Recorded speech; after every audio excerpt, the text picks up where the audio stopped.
Sir, heart attacks only old పీపుల్కి వస్తాయా? No, 25 years వాళ్ళకు కూడా హార్ట్ అటాక్స్ మనం చూస్తున్నాము. హార్ట్ అటాక్స్ లైఫ్ స్టైల్ వల్ల వస్తుంది. అంటే junk food, chronic smoking, chronic alcohol, ఎలాంటి ఎక్సర్సైజ్ చేయకపోవడం.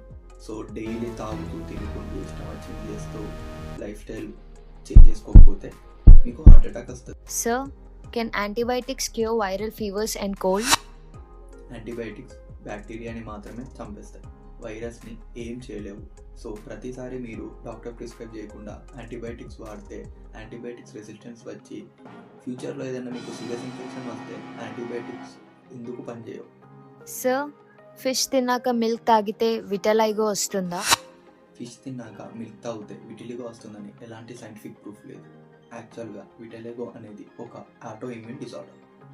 సో ఫిష్ తిన్నాక మిల్క్ అండ్ మిల్క్ ప్రొడక్ట్స్ తీసుకోవచ్చు. Sir, cracking knuckles causes arthritis? No, అది ఒక మిత్. జాయింట్స్ మధ్యలో మనకి గ్యాస్ బబుల్స్ ఫామ్ అవుతూ ఉంటాయి. అవి బర్స్ట్ చేయడం వలన సౌండ్ వస్తుంది, అంతే.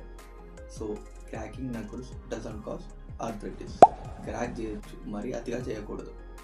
Height increases if you drink milk even after 18 years? Growth plates close అయ్యాక మిల్క్ తాగితే హైట్ ఏం ఇంక్రీజ్ అవ్వదు. సో మిల్క్ అనేది మీరు బలం కోసం తీసుకోండి, హైట్ కోసం మాత్రమే తీసుకోవద్దు.